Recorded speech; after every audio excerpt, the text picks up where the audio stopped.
আজকে তোমাদের সাথে বাটা মাছের ঝালটা রেসিপিটা শেয়ার করছি। আমি গ্রেটারে কুড়িয়ে নিয়েছিলাম পেঁয়াজ ওরা রান্নাটা করবো সাদা তেল দিয়ে, এই তেলের মধ্যে দিয়ে দিলাম পেঁয়াজটা যে একটু লাল ভেজে আসবে, তারপর স্বাদ অনুযায়ী নুন দিলাম, হলুদের গুঁড়ো দিলাম, লঙ্কার গুঁড়ো দিলাম। আপনারা চাইলে জিরের গুঁড়ো বা ধনের গুঁড়ো দিতে পারেন। আমি আমার মতো যেটা রান্না করি সেটাই রেসিপিটা তোমাদের সাথে শেয়ার করছি। প্রথমে ভালো মতো ওটাকে কষিয়ে নিচ্ছি, তারপর টমেটোটা দিয়ে একটু ভালো মতো কষিয়ে নেব।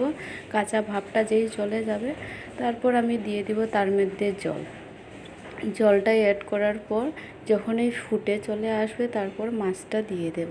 কাঁচা লঙ্কাটা এখন দিইনি, কাঁচা লঙ্কাটা এখন দিলে লঙ্কার একটা গন্ধ আসে না, সেই গন্ধটা আর কি থাকে না, তাই আমি লাস্টের দিকে কাঁচা লঙ্কাটা দেব যখন ঝোলটা ফুটে আসবে তারপর।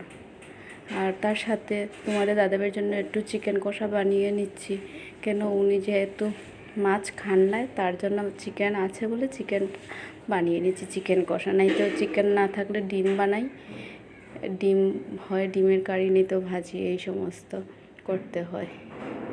আর দেখবেন নিজে মাছ খেলে আরেকজনে যদি খায় না কেমন একটা লাগেও, ওনার জন্য তাই চিকেন কষাটা করিয়ে নিচ্ছি।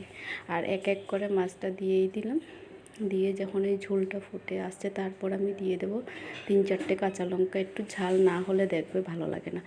আর যেগুলো রান্নাতে নুন ঝাল যদি পরিমাণ মতো ঠিক না থাকবে, রান্নার টেস্টটাই জন্য থাকে না।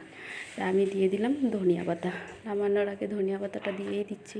দেওয়ার পর এখন ঢাকা দিয়ে রেখে দেবো। আর দেখতেই পাচ্ছেন, ঢাকাটা সরিয়ে দেখাচ্ছি তোমাদেরকে এখন কি সুন্দর লাগছে রান্নার। আর দেখবে শীতকালে ধনিয়া পাতা না দিলে ভালোও লাগে না। কেমন লাগলো আমাকে বলবে।